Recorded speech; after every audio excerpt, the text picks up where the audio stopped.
Before we proceed with the signatures, I need to hand something to the mediator. The conference room on the 14th floor of Hargrove & Associates smelled like recycled air and expensive coffee neither side had touched. My wife of 31 years was sitting directly across from me, which was the first time we had been in the same room since she changed the locks on our house in March. She was wearing the blue blazer I had always liked on her. I noticed that first, before I noticed anything else. 31 years of marriage will do that to you. You notice the small things even when the big things are trying to kill you. Her attorney, a sharp-eyed woman named Patricia Cho, put her hand up immediately. Mr. Whitfield, all documentation was supposed to be submitted prior to today's session. Right, this is highly irregular. I understand that, I said, but what I have changes the nature of everything on that table. My wife looked at me the way she had been looking at me for the past 7 months. Patient. Victorious. The look of a woman who believed she had already won. She had reason to believe that. The proposed settlement, sitting in front of the mediator, gave her the house in Tucson, the cabin in Colorado, 60% of my retirement account, and $3,400 a month in spousal support until one of us died. 31 years of working as a structural engineer, every project, every late night, every weekend I spent at a drafting table instead of on vacation, reduced to a number she and her attorney had calculated with something approaching enthusiasm. I reached into my briefcase and pulled out a manila folder. Nothing dramatic about the folder itself, just paper. But inside was the kind of truth that doesn't stay quiet once it gets into the room. I handed it to the mediator, a gray-haired retired judge named Howard Bledsoe, who had the look of a man who had seen most things. He opened it. He read the first page, then the second. His expression shifted in a way I had learned to recognize in 40 years of reading rooms. My wife's attorney leaned toward her and whispered something. My wife's hand, which had been resting flat on the table, slowly curled into a fist. That was when I knew the folder had worked exactly the way I needed it to. 36 hours earlier, I was sitting in a parking garage on the east side of Phoenix, watching a door that shouldn't have existed. Let me go back further than that. My name is Gerald Whitfield. I am 63 years old. I spent 38 years as a licensed structural engineer in the state of Arizona, the last 22 as a principal at my own firm. I retired at 61 2 years ago, which was something my wife had told me for a decade she was looking forward to. All those years of working, she would say. All those years of putting the firm first. When you retire, Gerald, it will be our time. I believed her. I had believed her about most things. We met in 1991 at a church fundraiser in Flagstaff. She was volunteering at the ticket table. I was there because my mother had guilted me into attending. She had a laugh that I heard from across the parking lot before I ever saw her face. We were married in 1993. Our daughter was born in 1996. We built a life that looked, from most angles, exactly like what we had both wanted. The cracks, I suppose, were always there. I just wasn't the kind of man who looked for cracks in his own foundation. The divorce announcement came on a Sunday evening last October, while I was watching a football game and she was standing in the doorway of the living room with her arms crossed, wearing an expression I had never seen on her face before. Decided. That was the word for it. Not angry, not sad, not conflicted. Decided, I want a divorce, Gerald. I turned off the television. I've been unhappy for a long time, she said. I've already spoken with an attorney. That was it. No argument. No attempt at counseling. No conversation about what had gone wrong or what might be salvaged. She had already spoken with an attorney. The decision had been made somewhere I wasn't invited, and now it was being delivered to me like a piece of certified mail. I spent the first month in a fog. Moved into an extended stay hotel near my old office while she stayed in the house we had spent 4 years designing and building together. My daughter, who lives in Scottsdale with her husband, was sympathetic but careful. She didn't want to be in the middle of it. I understood that. I didn't push her. What I couldn't understand was the settlement she was asking for. The numbers were aggressive in a way that suggested real preparation. Not just a lawyer who was good at her job, but someone who had been laying groundwork for longer than 7 months. The retirement account figure was specific in a way that bothered me. She knew the exact balance. She knew the investment breakdown. She knew details about accounts I had barely discussed out loud. I mentioned this to my own attorney, a careful man named Daniel Voss who practiced out of a cluttered office in Mesa. He told me to document everything and not say anything rash. I didn't say anything rash. Instead, I hired a private investigator named Ray Fontaine. Ray was 61, recently retired from the Maricopa County Sheriff's Office, and operated out of a small office that smelled like burned coffee and printer ink. He had the manner of a man who charged reasonable rates and delivered unreasonable amounts of information. I told him I thought my wife might have been planning the divorce for longer than she was letting on. I told him about the settlement figures and my concerns about how she had obtained them. "You think someone's been feeding her financial information?" he said. "I think someone has. Any idea who?" I had a suspicion I hadn't let myself fully think through yet. I told him to start with my wife's daily routine and work outward from there. He called me 12 days later and asked me to come to his office. The documents on his desk told a story I had been halfway writing in my head for 2 months without letting myself finish it. My wife had been renting a furnished apartment in the east side of Phoenix under her maiden name since 2019. 3 years before, she told me she wanted a divorce. The lease was paid monthly through a personal checking account I hadn't known existed, funded through a series of transfers that Ray traced back to a joint savings account we rarely touched, converted to cash over 37 months in amounts small enough to avoid automatic flags. Nearly $87,000. Gone. Methodically, patiently, over 3 years. The apartment was where she stayed when she told me she was visiting her sister in Albuquerque. Her sister, I would later learn, had not seen her in over a year. Ray set another page in front of me. The account she was transferring from. Your joint savings. 3 of the larger transfers, totaling about $23,000, were initiated digitally. The login IP addresses traced to a device registered to your son-in-law. I sat with that for a long moment. My son-in-law, the man my daughter had married 6 years ago, the man I had welcomed into my home, taught to fish at the cabin in Colorado, helped with the down payment on their first house because he had asked me quietly at a Christmas dinner if I could, and I had said yes without hesitation because he was family, and that was what family did. "You're certain," I said. "IP addresses don't move," Ray said. "I'm sorry, Gerald." I drove home to my hotel room. I sat on the edge of the bed. I did not turn on the television. I thought about my daughter, who I had not told any of this to yet. I thought about what she knew or didn't know. I thought about what it would mean if she knew. I decided I needed more information before I made any decisions. "Is there more?" I had asked Ray before I left. He hesitated in the way that meant yes. "The man in the apartment. She's not there alone. I have photographs." Of course she wasn't there alone. The man in the photographs was 57 years old.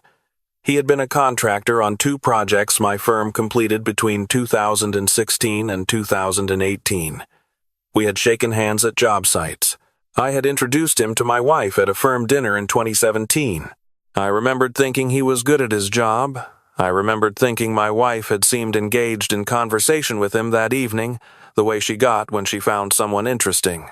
I remembered feeling pleased that she was enjoying herself. Some things you understand completely only in retrospect. Ray told me the man's name, but I am not going to write it here. He doesn't deserve a name in this story. What he deserves is irrelevant, honestly. This story isn't about him. I took everything Ray had gathered and I called Daniel Voss. I told him I needed 48 hours before the mediation. He told me to be careful. I told him I would be. 36 hours before the mediation, I sat in that parking garage and watched the door to my wife's secret apartment. Not because I needed more evidence, because I needed to see it with my own eyes before I walked into that conference room, because 31 years of marriage had earned me at least that much. The drive back to my hotel was very quiet. I spent the night going through every document Ray had compiled. The bank transfers, the lease agreements, the login records, the photographs. I assembled everything in a manila folder in a specific order. Bledsoe was a retired judge. He would read methodically. I wanted the story to unfold in the right sequence. I called my daughter at 10 o'clock at night. She answered on the second ring, which told me she had been waiting to hear from me. "Dad, how are you holding up? I need to ask you something, and I need you to tell me the truth." Silence. "Did your husband help your mother with her finances? In the last few years? Transfers? Account access? Anything like that?" More silence. A different kind. "Dad, yes or no? I didn't know what it was for. He told me it was just helping her with online banking. She asked him because you always handled it, and she didn't want to ask you. That's what he said. And you believed him. I wanted to believe him." Her voice broke slightly at the edges. "I didn't want to think about what it might mean. I'm sorry, Dad. I'm so sorry. I told her I loved her. I told her none of this was her fault. I told her I would see her after the mediation and that everything was going to be all right, which I mostly believed. I did not sleep well, but I slept enough." Now Howard Bledsoe, the mediator, was on page 4 of the folder. My wife's attorney had stopped whispering and was now reading over his shoulder, which he allowed with the quiet authority of a man accustomed to controlling rooms. My wife herself was sitting very still. The victorious expression had not fully left her face yet, but something underneath it had started to shift. The way ice shifts in spring, before it breaks. "Mr. Whitfield," Bledsoe said, setting down the documents. "These are records of financial transfers from a joint account held by you and Mrs. Whitfield." "That's correct." "Conducted over a period of approximately 37 months. "Yes." "Totaling approximately $87,000. $86,9 to be precise." Patricia Cho put her pen down. "Your Honor," she began, then caught herself. "Old habits. Mr. Bledsoe, I'd like a recess to review." "In a moment, Counselor." Bledsoe looked at my wife directly. "Mrs. Whitfield, are you aware of these transfers?" My wife looked at her attorney. Her attorney gave her a very small, very careful shake of the head. My wife looked back at Bledsoe. "I'd like to speak with my attorney privately." "Of course. But I want to understand something before we recess." Bledsoe held up one of Ray's documents. "This records a digital login to the joint savings account from an IP address registered to a device belonging to your son-in-law, your daughter's husband. Is that accurate?" The room was very quiet. My wife's composure, which had held for 7 months, and through every difficult conversation and every negotiation and every moment I had watched her move through this process with the confidence of someone holding a winning hand, came apart in a way that I can only describe as slow and complete. Like a structure failing not all at once but in sequence, each load-bearing element giving way one after another until there was nothing left holding the roof up. "He was helping me," she said. Her voice was flat. "He didn't do anything wrong. He accessed a joint financial account without my knowledge," I said, repeatedly. "Over 3 years. To facilitate the transfer of marital funds into a separate account held under your maiden name.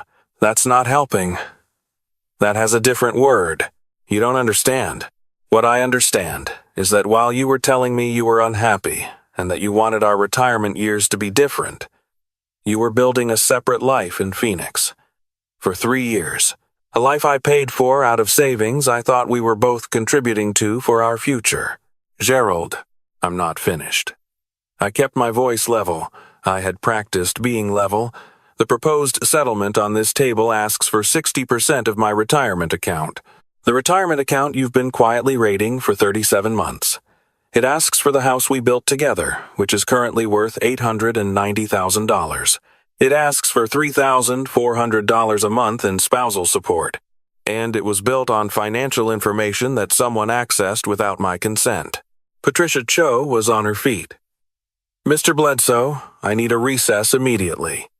My client has rights and—" "Sit down, Counselor." Bledsoe's voice had not changed volume, but something in it shifted. "I'll grant you a recess in a moment, but I want one more thing on the record first. He looked at my wife. Mrs. Whitfield, did you transfer marital funds into a private account over the course of this marriage without your husband's knowledge? My wife's eyes were wet. She had always cried beautifully. Even now, even knowing everything I knew, I noticed that. 31 years. I was scared, she said. I didn't know how he would react. I needed to have something for myself. Something for yourself, I said quietly. Not angry. Just naming it. We'll recess for 20 minutes, Bledsoe said. I sat in a chair in the hallway outside the conference room and drank a cup of water that someone had left on a side table.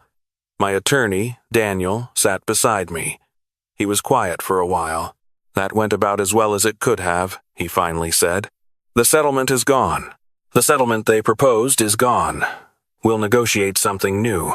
Given the financial misconduct and depending on what the son-in-law situation becomes legally, you're in a very strong position.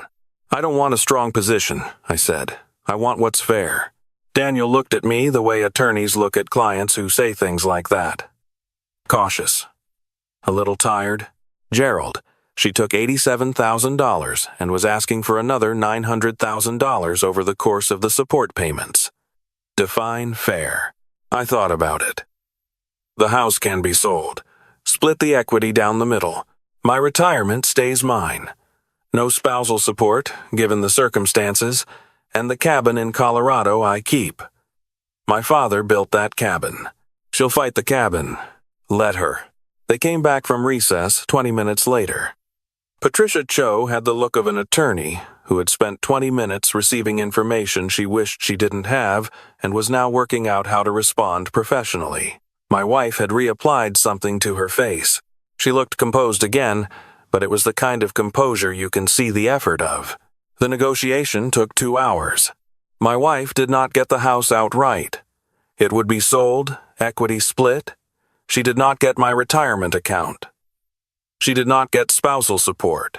She got her personal savings, which were significant, and the vehicle registered in her name, and the furniture she had already removed from our home. She got the dog, which was the only part of the settlement I genuinely struggled with. I had loved that dog. The son-in-law situation was referred to our attorneys for separate handling. I had already decided, privately, that I wasn't going to pursue charges, not because what he did was acceptable. It was not, but because pursuing it would mean destroying my daughter's marriage, and my daughter hadn't chosen to do what he had done.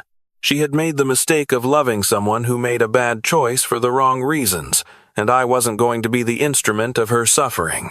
I told Daniel this on the drive back to his office. That's generous, he said. It's not generous. I just know the difference between accountability and punishment. He dropped me at my hotel. I sat in the parking lot for a while before going in. The sun was setting over the Superstition Mountains the way it does in October in Arizona, all orange and rust and impossible. I had watched that sunset from my back porch in Tucson for 20 years. I wondered if I would miss it from a different address. I would, but I would find new sunsets. The call from my daughter came 2 days later. She asked if she could come see me. I told her yes. She drove from Scottsdale and sat across from me at a diner table and put her hands flat on the surface and looked at me with her mother's eyes, which she had always had, and said, "I am so sorry, Dad. I am so sorry for what my husband did. For what I didn't stop." I covered her hands with mine.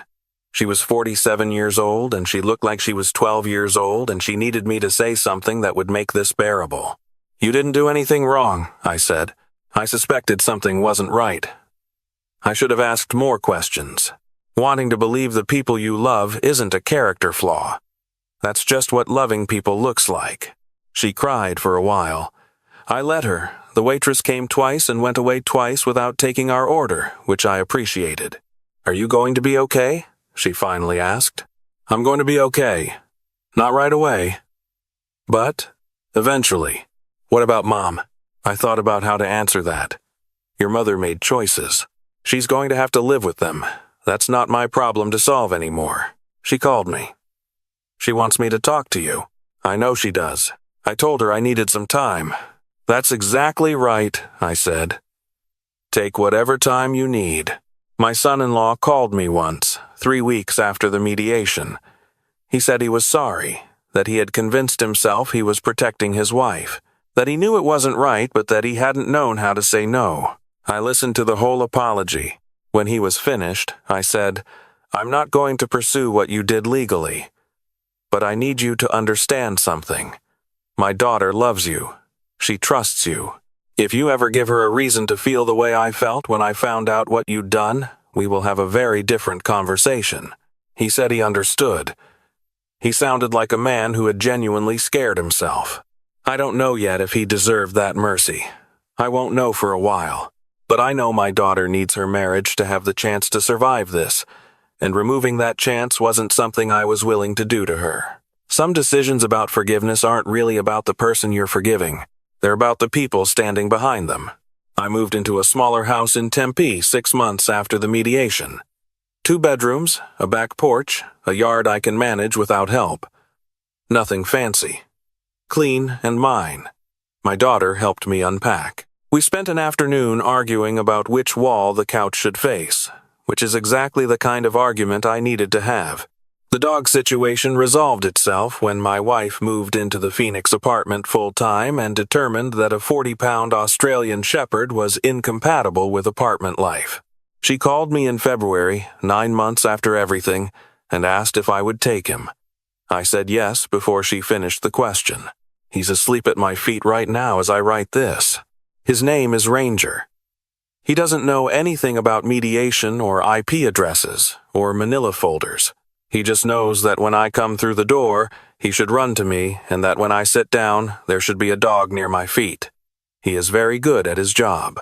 14 months have passed since the mediation. I'm 63, and I am rebuilding the way you rebuild at 63, which is slower and more deliberate than rebuilding at 30, and in some ways more honest. I know what I want now in a way I'm not sure I knew when I was building the first time. I want my daughter close. She drives over on Sunday mornings and we have coffee, and sometimes she brings my grandson, who is 4 years old, and believes my backyard contains buried treasure, because I once made the mistake of mentioning that people sometimes buried things in old yards. We have excavated approximately 1/3 of the lawn looking for it. I am not discouraging this. I want to travel. I went to Portugal last spring, alone, which I had never done before. I walked through Lisbon for a week with no agenda and no schedule. I ate at small restaurants and watched the Atlantic and felt, gradually, and then all at once, like a person who belonged to himself. I want honesty. This is the thing I didn't realize I had been missing. Not just from my wife or my son-in-law, but from myself. For years I had been looking at things that didn't quite add up and choosing not to calculate them. The marriage going quiet in ways I couldn't name. The distance that had grown between us that I kept attributing to the ordinary friction of long partnership. The look on her face at dinner sometimes, distracted, somewhere else. I saw all of it. I chose to see something different. I am not saying I caused what she did. I did not. What she did was her choice and her responsibility. But I contributed to the silence that made deception easier, and knowing that has helped me understand who I want to be in whatever time I have left. Someone I know asked me recently if I was angry. Still angry, she meant. After everything. I thought about it honestly. I was angry, I said. For a while, the kind of angry that sits in your chest when you're trying to sleep. But anger is expensive at 63. It costs more than I can afford. What do you feel now? Mostly clear, I said. Clear is better than happy. Happy comes and goes, clear stays. I think about the morning in the hotel room when I first read Ray's full report. When I understood the full shape of what had been happening around me. The apartment, the account, the IP addresses, the photographs. 37 months of systematic, patient, quiet betrayal by the person I had trusted most and the person I had trusted second most. I could have signed the settlement. Daniel had told me, before I hired Ray, that fighting it would be costly and uncertain. He wasn't wrong about that. I could have signed and moved into a smaller life and carried the quiet devastation of a man who gave up everything without understanding what he was giving up. Instead, I waited. I paid attention. I hired a man with good instincts and let him follow a thread I had been afraid to pull. I walked into a conference room with a manila folder and watched 37 months of careful planning evaporate in about 45 minutes. That isn't the victory. The victory is smaller and less dramatic. The victory is Sunday morning coffee with my daughter. The victory is my grandson and his absolute conviction that my backyard contains treasure. The victory is Ranger asleep on my feet. The victory is sitting on my back porch in the evening with a glass of iced tea, watching the Arizona sky go from blue to gold to the particular shade of red it turns just before dark, and feeling, genuinely and without performance, like a man who is exactly where he is supposed to be. My wife remarried last summer, very quietly, to the man from the apartment. I heard about it through my daughter, who heard about it through the family network that persists even through divorce. I felt something when I heard that. Not grief, exactly. Not satisfaction. Something smaller and older. The feeling of a story finally having its last page. I wish her luck, I mean that. Not generously, not nobly. Just practically. She has to live her life the same way I have to live mine, and whatever she built in those 3 years in Phoenix, she owns it now entirely. The maintenance of that life is no longer any part of my responsibility. That is the other thing I want to say. To anyone watching this who is carrying something like what I was carrying. There is a difference between the life you built and the life that was built around you. The life you built, the real one, the one made of actual choices and actual love and actual presence, that is yours. Nobody can take it in a mediation. Nobody can transfer it into a separate account under a maiden name. 31 years ago, I sat in a parking lot after a church fundraiser, thinking about a laugh I had heard from across the lot, wondering if I should find an excuse to talk to the woman at the ticket table. That choice was real. The years of work were real. The daughter who drinks coffee with me on Sunday mornings is real. The grandson who believes in buried treasure is real. That is what I kept. Not the house, not the cabin in Colorado, although I kept that too. Not the settlement figures or the retirement account percentages. I kept the actual life. The rest was just paperwork. If you're in the middle of something like this right now, something that feels like the ground shifting under a structure you spent decades building, I want you to hear this. Pay attention to what you actually know. Not what you're afraid of, not what you're hoping isn't true. What you know. Then, do the quiet, patient work of finding out what you don't know yet. Don't sign anything you don't understand. Don't accept defeat in a situation you haven't fully examined. And understand that the things that matter most cannot be divided up in a conference room on the 14th floor. They're sitting at your kitchen table. They're running across your backyard. They're asleep at your feet. Like and subscribe if you stayed with me through this one. If you know someone who needs to hear that it's possible to walk out of the worst chapter of your life into something better, share this with them. I'll see you next time.